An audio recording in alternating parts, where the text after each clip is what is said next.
Hola, ¿qué tal? ¿Cómo están? Bienvenidas todas y bienvenidos todos a un episodio más de Uno entre Mil.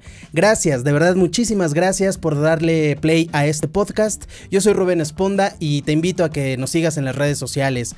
Las cuentas del podcast son en Twitter y en Facebook. @Uno entre Mil Pod en Twitter, Uno entre Mil Podcast en Facebook, y mis cuentas personales de Instagram y TikTok, @Rubén Esponda en Instagram y Rubén-Esponda en TikTok. Ahí trato de subir pedacitos de estos episodios y pues nada, estamos ya en una semana más. Hoy toca entrevista y les quiero platicar un poquito el contexto de mi invitado de esta semana, que es Jepe. Jepe es un músico chileno. Es un músico que ha estado en la escena musical desde hace muchísimos años, pero se ha mantenido, diría yo, en un bajo perfil, ¿no? Porque pues a lo mejor muchos de ustedes no lo conocen, ¿no? Yo les digo Jepe y muchos dicen, ¿y eso con qué se come? Habrá quienes sí, por supuesto, tiene un séquito de fans muy, muy fiel. Pero sí, no ha sido este artista que ha tenido grandes éxitos o grandes momentos como para que todo el mundo lo reconozca. Pero me parece, además de que me cayó muy bien durante la plática, me parece un gran músico.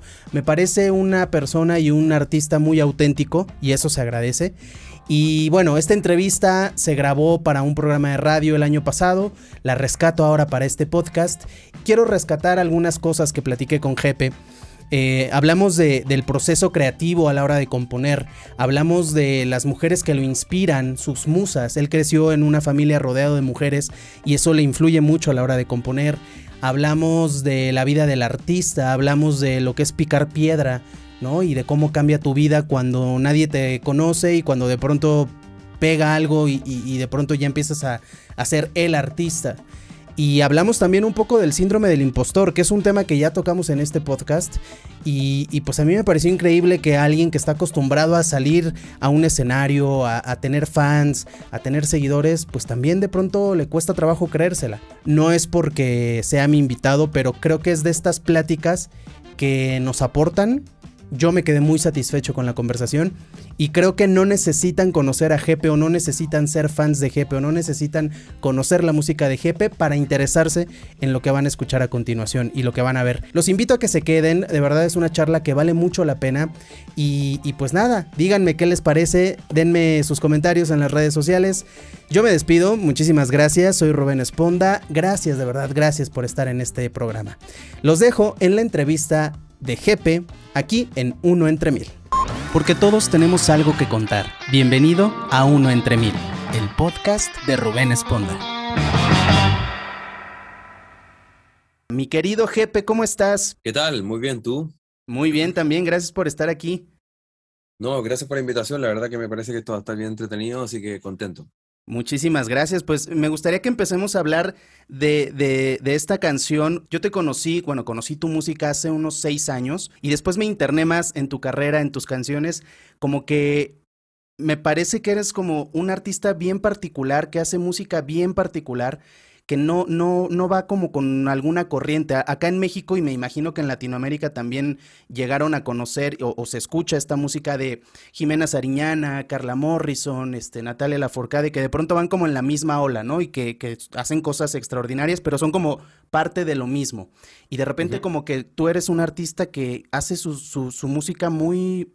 Pues yo diría pues lo que le da la gana, ¿no? Como que Jepe hace lo que quiere hacer y no se parece a otra cosa. Y bueno, el acento chileno acá en México, al menos a mí me gusta mucho y creo que eso le da otro toque muy particular. Pero esta nueva canción que estás lanzando, que se llama Las 4:40, está muy sabrosa esta canción a pesar de la letra. ¿Cómo fue hacer esta nueva canción? Muy bonita, además la compuse, o sea, fue muy bonito el proceso, digo, porque la compuse, hay que decirlo, y es súper importante. Probablemente usted, o sea, bueno, es bonito que yo siendo chileno compuse en México esta canción con una puertorriqueña y un mexicano, o sea, era Manuel, me da con Manuel. Mauro Muñoz, que es un productor mexicano, Raquel Sofía, que es una puertorriqueña, y yo, Jepe, nos juntamos en el DF mexicano el año pasado, por ahí por diciembre, finales de noviembre, en noviembre en realidad, finales de noviembre, y en una tardecita, en una par de horas, hicimos esta canción de una manera muy orgánica, muy rápida, muy, qué sé yo, muy, sí, orgánica. Fluyó. recuerdo que exacto, yo no conocía personalmente a estos dos artistas, a Raquel ni a Mauro, y bueno, me convocaron ahí yo estaba buscando hacer canciones y juntarme con gente, principalmente que fuesen personas que yo no conocía, como que ahí había un pie forzado. Y bueno, me presentaron a estas dos personas, nos pusimos de acuerdo para juntarnos un día. Llegué a la casa de Mauro y Mauro estaba con la guitarra, me acuerdo, y empezó a tocar justamente la guitarra que ustedes que pueden escuchar al principio de la canción, la can, can. Esa, Mauro la estaba tocando y yo empecé a cantar algo de inmediato arriba y fue justamente muy parecido a lo que finalmente quedó. Entonces todo empezó a ordenarse de una manera o a surgir o a... Sí, nacer de una manera súper orgánica, súper fluida, y Raquel también me ayudó con algunas cosas de la letra, como a ordenarlo un poco, porque yo cantaba nomás y la Raquel iba diciendo, no, mira, ese pedacito déjalo acá, déjalo allá, ¿cachai? Como que ella de alguna manera lo ordenaba también. Eso fue muy útil, muy bonito. Nunca había compuesto canciones para mí con tres personas, o sea, con dos personas más, digamos, y fue muy bello. Entonces, por eso que para mí esta canción, más allá del resultado final, que por supuesto me agrada muchísimo, me pone muy contento, me genera muy buena vibra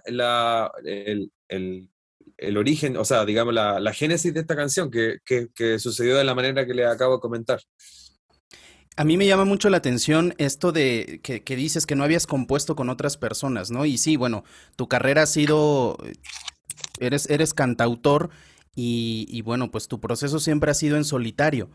A mí me interesa un poco desmenuzar este tema porque creo que yo lamento mucho no tener el talento ni de cantar, ni de componer, ni de tocar, no, tocar música, pero eso de componer, híjole, me parece interesantísimo porque tenemos canciones en todos los idiomas y de todos los géneros que son icónicas y que de pronto a lo mejor el autor la escribió pensando en algo, pero en cuanto se publica ya no le pertenece, ya le pertenece al público y cada uno de nosotros nos adueñamos de tu música de maneras distintas y las reinterpretamos y las resignificamos. Tal ¿Cómo es cual. para ti ser compositor? ¿Cómo es tu proceso? ¿Cómo es esta cosa de... Estaba escuchando por ahí una entrevista tuya donde decías, en el 80% de mis canciones primero sale la música y después la letra. Sí, ¿Cómo pero lo logras?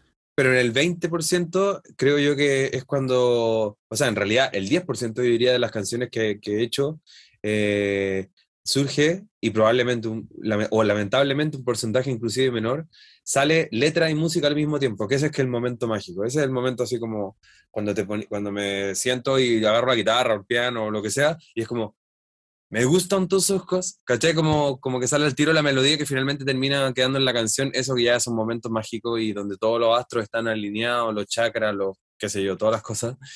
Ya, esos son momentos únicos, pero en general, digo, en el día a día, o cuando estoy buscando hacer canciones, inclusive con las personas con las que me he juntado y hemos intentado componer, siempre va la música primero. Es muy raro que aparezca la letra al tiro y de inmediato. Y fue lo que sucedió también con los 440. Al tiro fue como las 4, no sé por qué se me ocurrieron esas cosas, ¿cachai? Pero bueno, tampoco son preguntas así o sea, no es que tampoco son simbologías tan místicas ni profundas, son cosas que de repente uno tiene en la mente y simplemente surgieron.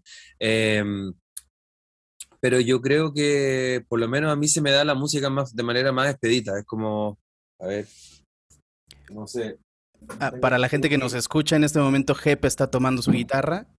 tengo como que siempre mi guitarrita a la mano, entonces es como pensando, qué sé yo, en una palabra, hervidor eléctrico. Tengo una caja ahí que dice Ajá. hervidor eléctrico. Entonces, el hervidor, no sé, no, puta, que el hervidor eléctrico es una frase o un objeto un poco feo, no muy inspirador, entonces no se me ocurrió nada. Pero es como, ¿cachai? Empiezo a poner, ni siquiera a mirar las cosas, el poner como buscar acordes específicos, sino que es como, qué sé yo, pensando en alguna persona, tal persona, y no sé, María me recuerda que tu vida, no sé, son como que las palabras traen también imágenes, sonidos, y al revés también, los sonidos traen imágenes, y me funciona más de la manera, desde los sonidos hasta las imágenes, o hasta las palabras, o hasta los nombres. Eso es una cosa muy natural y me ha sucedido toda la vida, pero como te digo, los momentos mágicos cuando me acuerdo de la de hablar de tierra. Me gustan tus ojos azules, me encanta tu pelo, que es como una nube que he llovido tanto que no tiene nada. Bueno, esa frase o ese párrafo surgió de manera natural, fluida, tal cual, y esos son los mejores momentos. O también fruta y té. Tengo un té calentito, fruta, pan y café. Ese tipo de cosas me acuerdo que fueron como, así como, es como que la canción te busca a ti más que tú a la canción. Y eso, súper interesante. Y yo me he dado cuenta que a un montón de artistas les sucede, bueno, compositores les sucede. Es muy lindo. Eh, como que te sentís parte del mundo, no sé, es como, yo, o sea, es como que sentís, bueno, mi rol en el mundo es ser compositor, hago este tipo de canciones y recibo este tipo de imágenes, ¿cachai? Que vengan de donde uno cree que vengan, no sé, de arriba, de abajo, de adentro, de la naturaleza, de las paredes, qué sé yo. Y eso es muy bello, es como que te permite jugar un rol o sentirte jugando un rol real, orgánico, equilibrado en el mundo, una cosa así. Y me parece maravilloso porque al final del día el arte es un reflejo y es una descripción de nuestro momento histórico, de nuestro momento social. Digo, ahora que estamos atravesando todavía una pandemia que aunque parece que ya está más dominada que al inicio, pues finalmente es algo que va a pasar a los libros de historia y el saber que toda la música que se generó durante esta época de pandemia estuvo muy probablemente influenciada por este contexto, pues me parece que es como de las cosas más hermosas del arte, ¿no? Porque al final la composición, insisto, los que tienen este gran don de componer, le están poniendo letras y le están poniendo palabras y significados a los sentimientos de los que no podemos y de los que no sabemos expresar eso. Y a lo Sí, mejor exacto. para ti dices, bueno, yo estaba desayunando mientras compuse, tengo fruta, pan y café, pero va a haber alguien allá en el mundo que justo también está pensando en eso y está pensando en otra persona muy especial para esa persona. También creo que las personas que están en tu vida influyen demasiado, ¿no? Y también sé que tú te criaste con muchas mujeres, tu abuela, Sí. tu mamá, y, Eh, y qué tanto han influido en tu arte a la hora de hacer música, qué tanto piensas en estas personas que influyeron o cómo llegó a ti el arte de la música y la composición. sí, principalmente, claro, la mayor parte de mi vida en la que estuve, no sé, hasta los 18 años, una cosa así, estuve rodeado de mi madre, mi hermana, mi abuela, que son personas que, más allá de que sí tuve un padre, sí tuve un abuelo a quien quise muchísimo, pero siento yo que realmente la influencia más potente fue de esas mujeres que le acabo de nombrar. Yo diría por las razones más mágicas, creo yo, o sea, por razones mágicas, tanto como pedestre y como del pensamiento, de la reacción emocional al respecto de ciertas de situaciones. Recuerdo de una manera muy cariñosa, o sea, recordaba hace unos días atrás, le contaba a un amigo, no me acuerdo qué, a quién, Ujú. que cuando yo siempre sufrí mucho tiempo, ahora no, porque ya me retiré la vesícula de mi estómago. Acá los chilenos siempre sufrimos, o la mayoría, yo diría el 60% sufre de la vesícula, no sé por qué, algo Wow. del ADN chileno, qué sé yo. Bueno, Sí. la cosa es que siempre me dolió y eso te hace doler mucho el estómago. Entonces yo desde muy niño, a los 3 4 5 años, me dolía siempre mucho el estómago porque me ponía nervioso al respecto de un montón de cosas que, no sé, me angustiaba de la vida, qué sé yo. Entonces venía mi abuela que vivía a la vuelta, qué sé yo, a 5 minutos caminando o 3 minutos caminando, a la hora que fuese, si a mí me dolía el estómago, bueno, mi mamá la avisaba o mi papá, y venía y me hacía una especie de reiki, sin saber ella lo que era el reiki, ¿cachai? O qué sé yo no tenía idea, ella no tenía idea, pero me ponía las manos encima de mi guata, de mi estómago, que guata le decimos nosotros acá, Ok. de mi estómago, y se me quitaba el dolor. Era una cosa así de la psicología femenina, ancestral, ¿qué anda a saber tú qué? Pero ella tenía ese poder.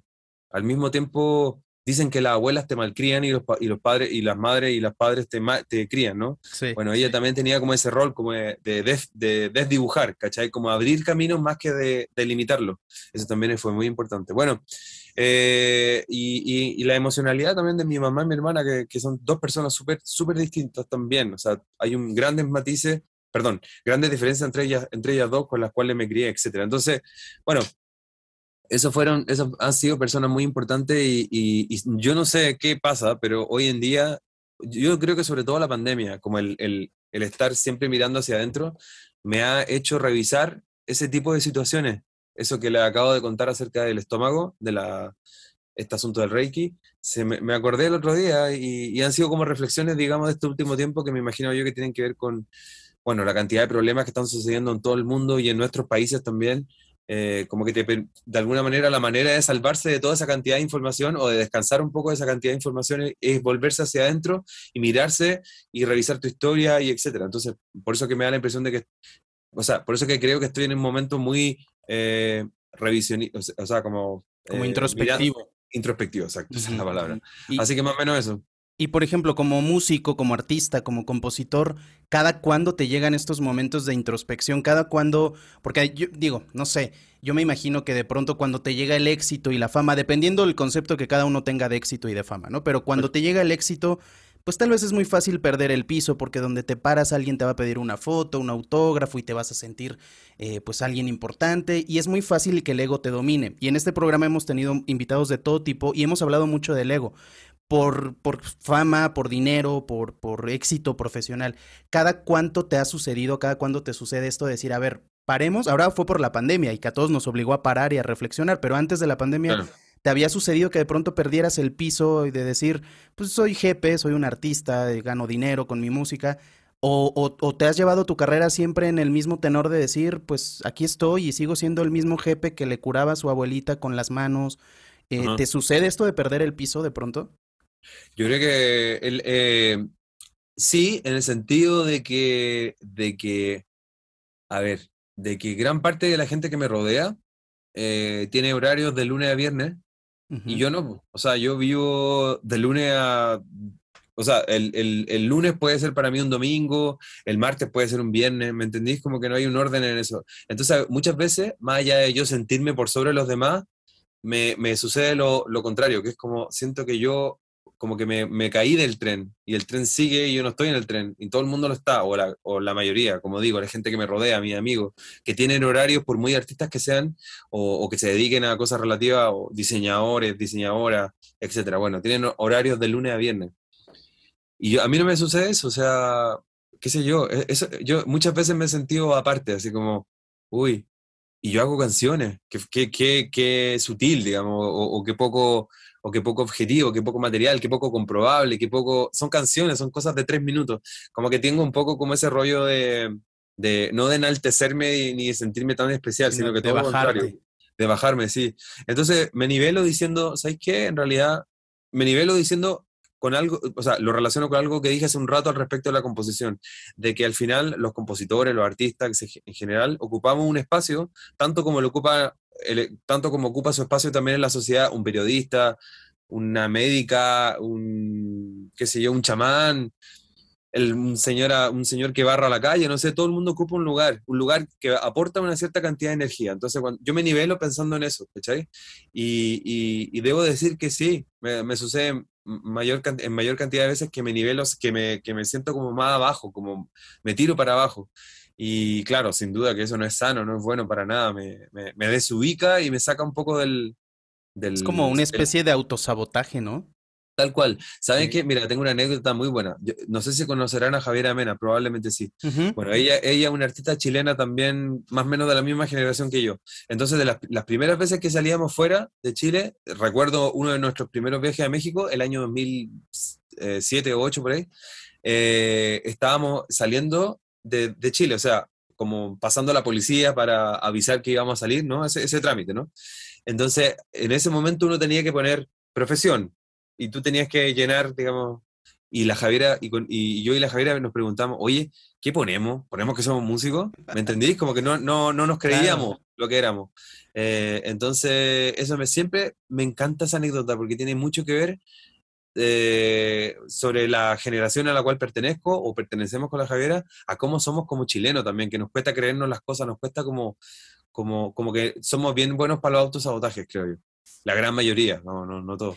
Entonces, bien interesante eso y yo creo que, bueno, más allá de poder, de darse el tiempo de analizar el porqué de aquello, bueno, simplemente digo que ese es mi problema, entre comillas, ¿no? Como chuta, no me siento quien llegué a ser, o no me siento, o me cuesta sentirme satisfecho con el lugar que ocupo en la sociedad, por describirlo de otra manera. Entonces, eso me pasa. Eso, espero haber respondido tu pregunta, Sí, pero sí, sí, por y ahí va la cosa. aparte, y además me parece que tocaste temas súper interesantes, que esto del autosabotaje, Yo creo que México y Chile tienen muchas similitudes, lo dije al inicio, el tema de los sismos, de los terremotos, pero esto Sí, también del autosabotaje, y no sé si sea un tema de Latinoamérica, pero en México también pasa mucho, y lo hemos visto y lo hemos escuchado cuando se habla de fútbol, cuando se habla de música, cuando se habla incluso de dinero, ¿no? De por qué en México se gana tan poco dinero si hay gente tan fregona, como decimos acá, para muchas áreas.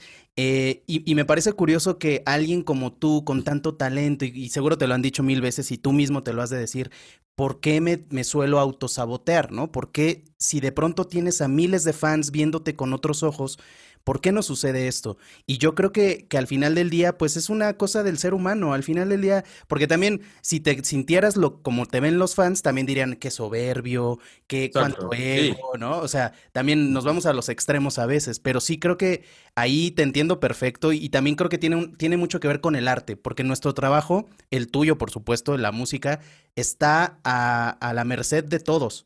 O sea, está a expensas de que cualquiera lo critique, para bien o para claro, mal. A lo mejor el de un claro, claro. abogado no, porque el abogado va, gana o pierde un juicio y lo critica el cliente nada más.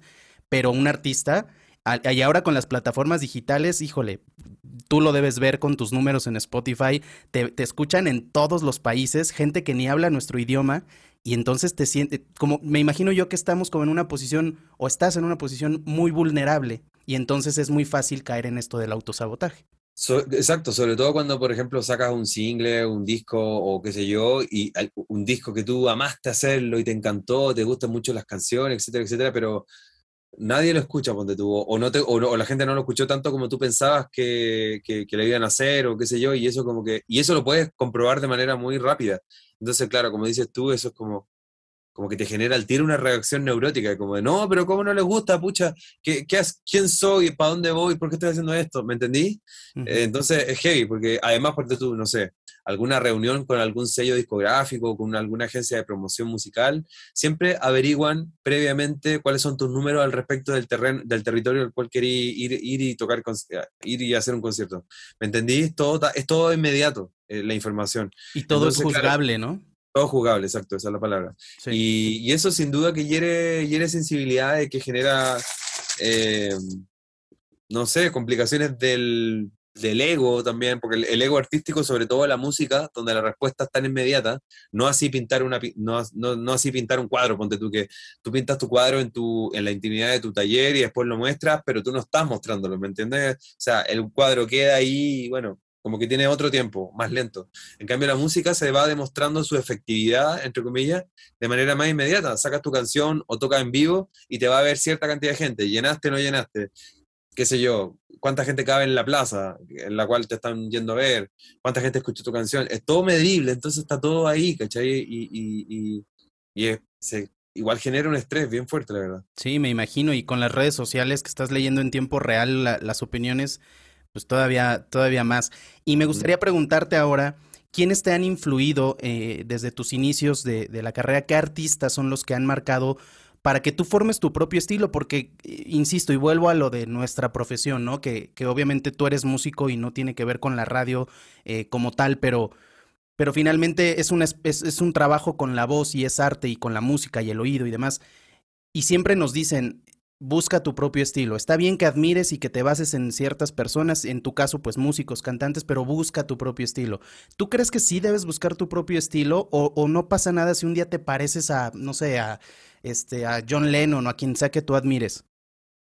Yo creo que toda la música, o sea, hay tantas referencias, por no decir tanta música así a la cual copiar, simplemente porque es increíble, o intentar copiar, digamos, que es inevitable parecerse a cosas. Yo creo que por mucho que uno no lo quiera, por mucho que uno se sienta o crea que su arte es muy original, siempre hay referencias, siempre uno puede, al final siempre va a haber algo, y a mí no me parece que eso sea malo, o sea, no es que uno tenga que deprimirse porque tu música se parece a algo. Yo creo que la música inclusive puede tener, no sé, muchísimas referencias claras en lo que se está escuchando, pero al mismo tiempo ser original, eso es perfectamente válido, y me da la sensación de que la música que vale la pena, por llamarla así, finalmente se parece a muchas cosas y al mismo tiempo a nada. Eso incluso hace que te llame mucho más la atención, es como a mí me da la sensación de que a veces escucho, no sé, una música de algún tipo y hoy día justamente escuchaba un grupo que se llama DH, D-E-H-D, que no sé cómo se pronunciará eso en inglés, y una canción que se llama Bad Romance, ¿sí? O sea, Bad Love, y la escuché mientras hacía ejercicio, como que salió de manera random, ¿no? Y fue como, oh, ¿qué es esto? Esta canción me recuerda, no sé, Bruce Springsteen, me recuerda a Los Tres, me recuerda un montón de cosas, pero al mismo tiempo suena propia, ¿me entendís? Como, y la Claro. escuché, y la escuché, y la escuché, y la escuché. Entonces, yo creo que al final eso es lo que tiene la buena música, como que parece que siempre hubiese estado ahí, y al mismo tiempo te proyecta como que tiene un presente muy, muy potente también, ¿cachai? Me, Así me que eso es muy encanta, interesante. me encanta lo que dices. Eso es lo padre de la buena música, que parece que siempre estuvo ahí. Y creo Ujú. que y tiene mucho que ver con lo que decías al inicio de tu proceso de composición. Cuando todo fluye, muchos compositores, yo he escuchado decirlos, pues las canciones, las letras están ahí, solo hay que aterrizarlas, solo hay que bajarlas. Y cuando, decías tú, cuando todo se alinea, es muy sencillo bajarlas y yo solo soy el canal. ¿Cuál ha sido tu relación con México? Porque aquí queremos mucho a los chilenos. O sea, aquí en México, yo tengo la fiel creencia de que es por lo de los temblores. Porque ya no nos sentimos solos en el mundo. Ya decimos, híjole, o sea, cada que nos enteramos que hay un terremoto allá en Chile, lo lamentamos muchísimo porque sabemos lo que significa, sabemos lo que cuesta levantar ciudades, sabemos el susto que se siente, sabemos lo que es perder familia por temblores y sismos. Pero bueno, esa es mi perspectiva. En tu caso, ¿cuál ha sido la relación que has tenido con México y desde cuándo, cuántas veces has venido, cómo ha sido? He venido, no sé, incontables ocasiones, no sabría decirte qué cantidad, pero muchas. Inclusive por año, bueno, ahora porque sucedió lo de la pandemia, no viajé. Aunque sí viajé, sí, por el 2021 sí, y el 2020 también fui, claro. No, sí, voy casi todos los años, por lo menos una vez al año desde el año 2007. Así que bueno, saquen la cuenta. Muchísimas veces. La cosa es que yo creo que a mí lo que me llama mucho la atención del público mexicano, y seguramente todos los artistas que no son mexicanos lo dicen, que es que el público mexicano se destaca por ser muy desinhibido en el momento de manifestarse al respecto de que le gusta o no le gusta un artista. O sea, funciona tanto para uno como por otro lado. Cuando algo le gusta, bueno, lo demuestra. Cuando algo le encanta, le gusta, le fascina, y también lo muestra. Y cuando sucede eso, es muy lindo, y hay realmente una relación que se entabla entre el fan, por llamarlo así, o el público y el artista. Es heavy, es muy adictivo, y no lo digo para nada como a modo de, a ver, como de adulación así barata, sino que es real, es real. Y el fan mexicano o el público mexicano, además de saberse las canciones completas, lo cual me parece bonito, las canta a todo pulmón, ¿me entendí? O sea, en Chile acá, por muy fanáticos que seamos de un artista, y por mucho que no sepamos la canción, no hacemos eso. Estamos ahí, somos más tímidos, estamos más hacia adentro, qué sé yo, y eso me llama mucho la atención. Y eso hace que sea súper bonito, además por supuesto, las oportunidades estratégicas de mercado y todo ese tipo de cosas que también son importantes, que para ir a México, digamos, pero también volver a México siempre es una cosa linda porque la gente siempre te recibe bien. O sea, no es que sean cosas que se den de manera inmediata, que uno llegue ahí y todo el mundo te quiere ir a ver, para nada. Hay que picar piedra y armarte un espacio. Pero ya cuando uno tiene más o menos instalado eso, la gente responde muy bien y se mantiene ahí, y eso es muy bonito. No lo he visto que suceda en otros lados, por lo menos en mi caso no ha sido de esa manera. Y me encanta ver caras conocidas en el público en mis últimos conciertos, que vienen desde esas primeras visitas en el año 2007-2008, gente con la cual de alguna manera he crecido. Entonces eso es muy bello. Yo creo que esto que mencionas de que los mexicanos cantamos a todo pulmón, creo que tiene mucho que ver con el dolor y lo que hablábamos al inicio del arte y el contexto histórico, ¿no? El pueblo mexicano ha sido tan lastimado en los últimos siglos, por desgracia. El pueblo mexicano, como todos los de Latinoamérica, ¿eh? Por dictaduras, por política, por conquistas, por muchas cosas, que yo creo que al final la música nos libera y al final encontrar lo que te decía al inicio, ¿no? Cuando tú le pones palabras a una canción y tú describes nuestros sentimientos, nos entregamos por completo a eso. de acuerdo. porque yo digo, bueno, yo sé que yo no compuse esta canción de Jepe, las 4:40, pero me ha pasado 800 veces esto de estar esperando y de desesperarme, valga la redundancia. Entonces yo creo Mm. que el dolor también, el dolor de los pueblos ayuda mucho a los artistas y me llama la atención esto que dices de la estrategia mercadológica, que es venir a México como artista, como cantante, porque sí, y sobre todo en los 80s, 90, creo que México era una punta de lanza. Ahora, afortunadamente para los demás países de Latinoamérica, ya no es solo el único país que te da proyección porque ya hemos crecido como continente, pero sí creo que los mexicanos, como dices tú, nos entregamos para bien y para mal. Desgraciadamente cuando es para mal, somos un poquito fuertes y agresivos, ¿no? Pero Pero, eso es lindo, o sea, si también el artista no tiene que estar siempre tan elevado, o sea, yo me acuerdo, pero y además que te hace la piel, que te genera una piel más gruesa, porque claro. recuerdo con especial cariño un concierto que a mí me parece que me hizo aprender muchas cosas, de Calle 13 en el Vive Latino, la primera vez que se presentaron, cuando ellos eran conocidos principalmente por la canción Atrévete, Ujú. y el público del Vive Latino que lo estaba viendo, no les gustó que un grupo como Calle 13 se presentara. Entonces les empezaron a aventar botellas plásticas, creo, bueno, lo que tuviesen a mano. Y el residente decía, oye, escuchen, si esto les va a gustar. Mira, esto no es reggaetón, esto es, qué sé yo, música puertorriqueña, les va a gustar de verdad. Y resistió y resistió y resistió y la gente al final se dobló, ¿me entendís? Como que Sí. se dio, digamos, y entendió que Calle 13 igual es una banda que por mucho que suene a reggaetón no es tan, no tiene en ese tiempo, digamos, ahora el reggaetón es otra cosa, pero en ese tiempo era como mal visto, digamos, que tuviese eso. Y el Calle 13 le puso, y la gente que finalmente entendió y fue muy lindo, fue muy Y ahora lindo. aquí Residente es un ídolo, digo, en toda Latinoamérica, Claro, pero aquí en México, exacto. híjole, o sea, está muy impresionante.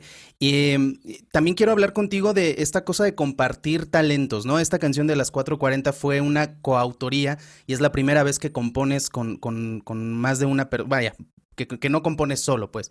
Sí, sí. Eh, ¿Qué tan difícil es para ti compartir tu talento? Porque mucha gente dice, a mí déjenme solo en mi cuarto a las 3 de la mañana y yo hago letra, música y todo, o hago pura letra y ya después alguien le pone música o como sea. Pero en tu caso, en esta canción en particular, fue sentarte con otras dos personas, con otras dos mentes y hablábamos de lo del ego. Ahora entiendo que por ese lado tal vez no te fue tan complicado, pero es una especie de ponernos en el mismo nivel. Aquí no importa quién tiene más talento, no importa quién soy y quién es el de al lado, la prioridad es la canción, la prioridad es sacar algo lindo para la gente. Tal cual. ¿Te gustó Ujú. la experiencia? ¿Lo volverías a hacer? ¿Te cuesta trabajo colaborar? Hay gente que estaba viendo una entrevista y, perdón, tal vez no tiene nada que ver Gloria Trevi, pero decía, últimamente he buscado componer con otras personas porque ya me di cuenta que ya no soy la misma de los 90 que hacía canciones completamente distintas.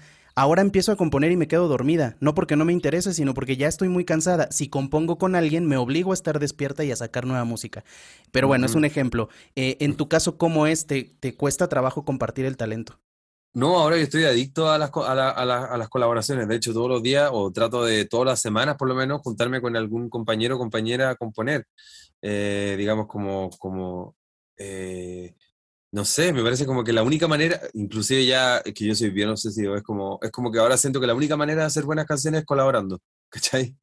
Ya, yo creo que me fui un poco al chancho, como decimos acá, pero, o sea, me excedí en eso, pero siento que por lo menos una razón de ser ahora es componer de manera colaborativa, y me encanta, o sea, mientras más distinta sea la otra persona, creo que me parece más atractivo, y hoy, o sea, ¿cuándo fue que la última vez que me junté? Bueno, me junté hace como una semana y media con un músico de acá que jamás hubiese pensado que me iba a juntar, y hicimos unas cosas así media aflamencada, hicimos una bachata, hicimos un pop así a lo Toto, ¿cachai? Entonces está súper entretenido, me encanta lo que sucede, sobre todo porque es ejercitar un músculo también, si tampoco estamos haciendo canciones para publicarlas todas, o sea, al final uno, qué sé yo, tengo una lista de, no sé, 15 canciones y elijo una, ¿cachai?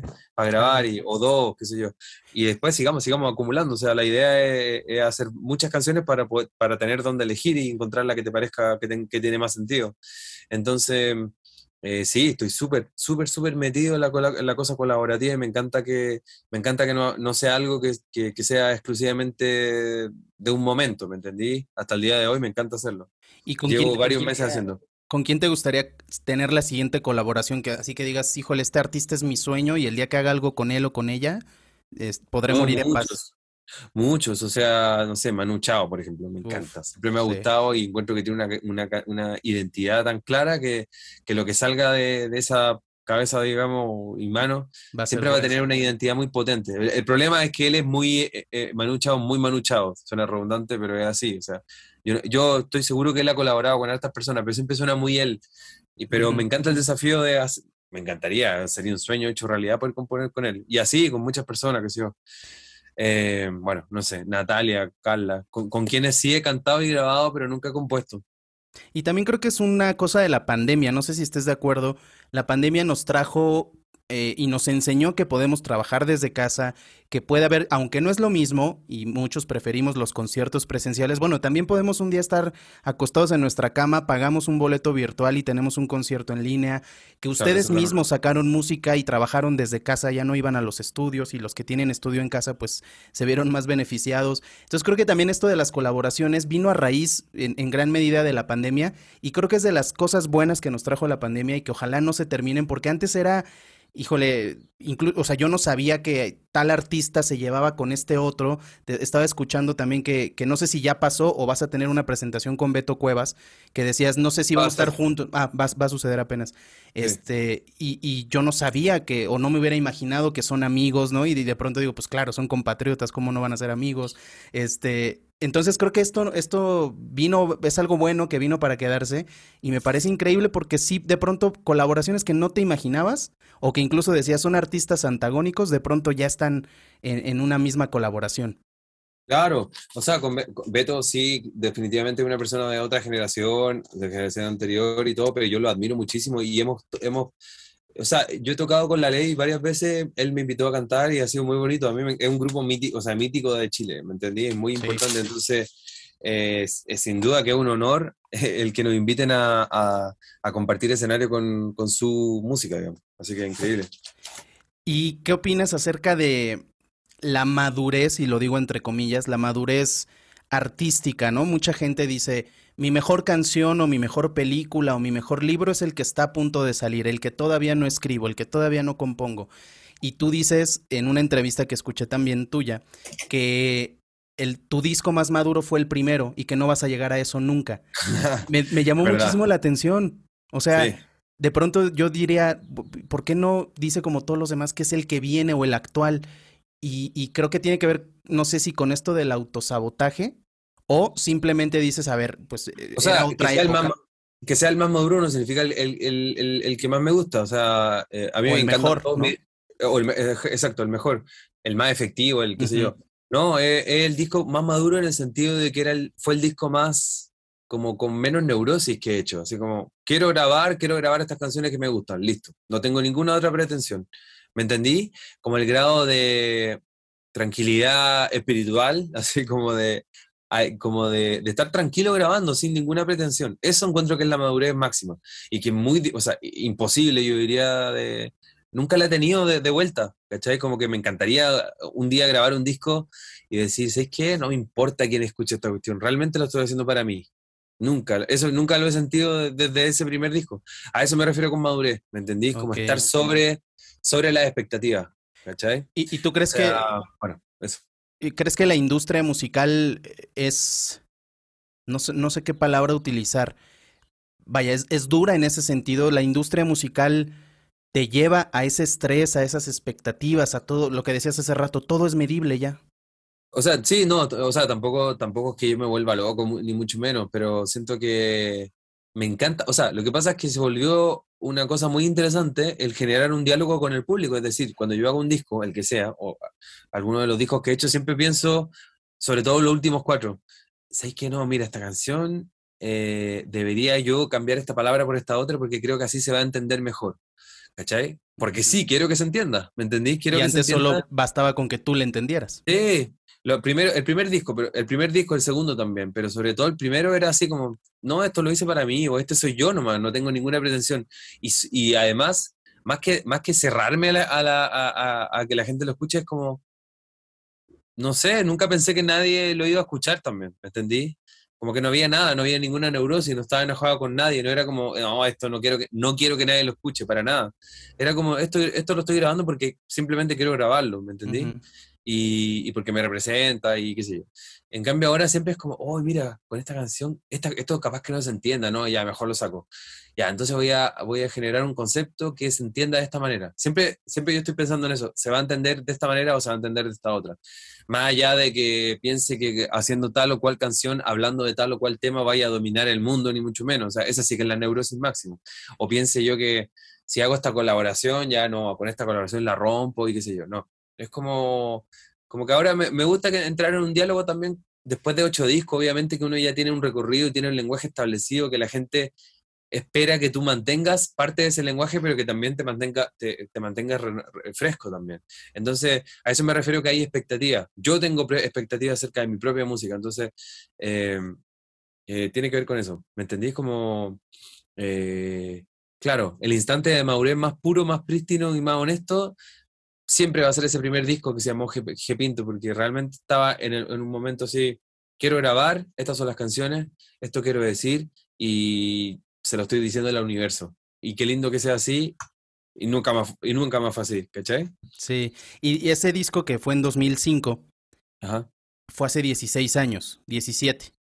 ¿Qué yes. has mejorado o en qué te consideras mejor, más maduro o más exitoso o más talentoso de ese primer disco a estos 17 que ya pasaron? ¿Hoy qué te sale mejor que antes no te salía? No, o sea, ahora soy músico, me siento músico, en ese tiempo no sentía que era músico. Yo sentía que en ese tiempo hice unas canciones que las podía grabar, pero no me sentía músico. Lo digo sinceramente. Wow. Por eso que tiene que ver con eso que con Javier Amena estábamos en el aeropuerto y cuando te preguntaban acerca de qué profesión tenía, creo que de alguna u otra manera todavía me sucede eso. Es como que nos diera pena, como dicen ustedes, o como que nos diera vergüenza decirlo. Es como, no soy músico, no, sí, pero sí soy músico. O sea, en realidad es la gran y esencial diferencia de ese primer disco, de esos primeros momentos hace 17 años atrás, y ahora sí, trabajo de músico y me hago cargo de aquello. O sea, hago entrevistas, me saco fotos, pienso en conceptos, escribo canciones, me va bien, me va mal, viajo, gano cierta cantidad de dinero y con esa cantidad de dinero vivo y hago mi vida y qué sé yo, hago mis cosas. O sea, soy responsable de mí mismo. El ser músico, o sea, yo soy Daniel Riveros en el mundo, soy chileno, vivo en Santiago, qué sé yo, latinoamericano, etcétera, pero también soy jefe y jefe ocupa un espacio digamos, en la sociedad, en la cultura latinoamericana o chilena, que tiene un recorrido y tiene un lenguaje del cual me hago cargo. ¿Me entendí? Entonces, Claro. eso es algo que no tenía hace 17 años atrás. Y, entre otras cosas, así como entrando en detalle, aprendí a hacer canciones, aprendí sobre el negocio de la música, lo cual es bastante. O sea, en ese tiempo no tenía idea de industria, nada, ni me interesaba tampoco. También porque en Chile no había industria musical. En México siempre ha habido, pero en Chile durante unos 10 años no hubo nada. No, o sea, no habían sellos grandes. Desde el año 2000 hasta el 2010 no había nada, o casi nada. Entonces, claro, aprendí sobre aquello también, lo cual no deja de ser importante. Y creo que al final volvemos a hablar de la madurez, ¿no? Es madurar como persona primero, después como artista, como músico. Y esto que decías de las canciones, que ahora las piensas para ver si se van a entender, si no. También creo que se equilibra, a ver si estás de acuerdo, se equilibra cuando haces una canción para tu hija, cuando haces una canción para tu novia o tu pareja con la que estés en este momento o en el momento en Claro. que hayas compuesto otras, porque esas canciones me imagino que sí salen y ahí no te interesa si se entienden o no, porque no son para el público, son para Mm, ti, para esa persona, sobre todo la de tu hija, ¿no? Creo que ese es sí. el amor más puro, el que tenemos hacia los hijos. Exacto, exacto. Sí, o sea, bueno, hay canciones que, o sea, mira, sucede también que cuando uno aprende a hacer canciones, pero como que de alguna manera, más que aprender a hacer canciones, como que encuentras un lenguaje propio, eso es, básicamente, que se traduce en canciones. hay ciertas palabras, hay ciertas imágenes que son recurrentes en tu música, en la música que alguien haga, no sé. Creo que, a ver, no sé. No sé, en el lenguaje del Residente de Calle 13 siempre hay referencias como postmodernas, ¿no? Al respecto de la cultura pop, así, de lo que se está viendo en la televisión, de lo que se está viendo en la serie, de Coldplay, Green Day, no sé, ¿no? Como que nos quedan esas cosas. Y siempre han estado ese tipo de palabras y conceptos en su música, eso es como su lenguaje. Entonces, más allá, creo yo, de que cuando uno le hace una canción a su hija, o a su hijo, o a su esposa, o a su abuelo, o a su familia, a su amigo, etcétera, por muy personal que sea, siempre hay un lenguaje GP, en este caso. Siempre hay un lenguaje Residente, siempre hay un lenguaje, qué sé yo, Rubén Albarrán. ¿Me entendí? Siempre hay un lenguaje Café Tacuba. Siempre hay ciertas imágenes que por muy personales que las canciones sean o muy abstractas y generales, siempre se van a reconocer. Y a eso me refiero con generar un lenguaje, ¿cachai? No es tampoco de hecho, mis canciones más conocidas, por ejemplo, Hablar de ti, Fruta y té, Invierno, bueno, TKM, son canciones súper íntimas que hablan al respecto de una persona puntual. Persona que por supuesto ninguno de ustedes conoce, pero la canción igual de alguna manera tiene un lenguaje GP o genera un lenguaje GP que al final se entiende, se generaliza. Esa creo yo que son buenas canciones, en el sentido de que se pueden generalizar al mismo tiempo que son lo suficientemente íntimas como para tener mucha potencia para el artista y termina finalmente teniendo potencia para el público. Algo así. Y eso está increíble, es lo que te decía de la resignificación que cada uno le damos. A lo mejor tú se la cantabas a tu novia de hace 10 años y yo se la canto a mi abuelita ¿no? O sea, son cosas que para mí esa es como la magia del arte y la magia de la música. Ya estamos llegando al final de esta conversación, Gepe. Por último, te quisiera preguntar, no sé si ya exista, porque siendo compositor probablemente ya existe, pero bueno, vamos a imaginar que no. Y que de pronto alguien más va a componer una canción sobre ti, sobre tu vida, sobre tu arte, sobre tú como persona. ¿Cómo te gustaría que se llamara esa canción, que se toque, digamos, el día de tu funeral, o que con esta canción sepamos quién fue Gepe en este mundo? Pero una canción que aún no se ha inventado. Sí. Uy, qué difícil pregunta y qué entretenido también. ¿Cómo se podría llamar? Edad de oro, la edad de oro. Estoy como pensando mucho en ese concepto. ¿Cuál es la edad de oro? Así como la edad, el tiempo que pasa, no sé. Pero la edad de oro me parece como un buen concepto. Y Sí. muy bonito además, sí, un buen concepto. A lo mejor la edad de oro de los seres humanos es desde que naces hasta que te mueres, ¿no? A lo mejor no hay una edad de oro. Sí, sí, sí, sí. Y son ciertos momentos que uno compila también, no tiene por qué ser algo tan lineal.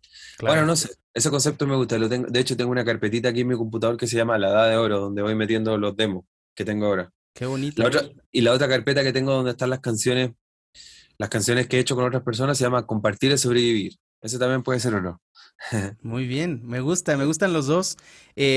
Ojalá que al final de nuestros días descubramos cuál fue la edad de oro, en vez de perder el tiempo buscando la edad de oro. Exacto. Si es que todo sale bien y no hay más desastre en el mundo, vamos a volver a México o al hemisferio norte, porque también vamos a hacer una cosita, vamos a hacer una girilla por Estados Unidos, por ahí por octubre, noviembre de este año. Así que van a haber varias ocasiones, va a estar bien bonito todo. Perfecto, pues muchísimas gracias. @GPGPGP en Instagram y en Twitter, ¿es correcto? Exacto, sí. Perfecto. Gepe, muchísimas gracias. Fue un honor platicar contigo, una plática muy entretenida, muy enriquecedora. Te deseo todo el éxito del mundo para lo que viene y vamos paso a pasito. Como decías tú en otra entrevista que escuché, ya no planifico tanto a futuro. Con lo de la pandemia ya aprendí que de aquí con que llegue a mayo, con eso basta. Exacto, tal cual, paso a paso. Y gracias por la entrevista también, estuvo muy entretenido y discúlpenme si es que a veces me entusiasmo y hablo muy rápido. No, hombre. Pero, que me ha pasado a veces que en otros lados, digamos, oye, a ver, no te entendí lo que dijiste. En fin, yo espero que se haya entendido y le agradezco la atención, le agradezco la entrevista y bueno, será hasta la próxima. Perfecto. Él es Gepe, yo soy Rubén Esponda. Muchísimas gracias por habernos escuchado. Coman frutas y verduras, vayan a terapia y nos escuchamos la próxima semana. Hasta la próxima. Gracias por escuchar Uno Entre Mil, el podcast de Rubén Esponda, porque todos tenemos algo que contar.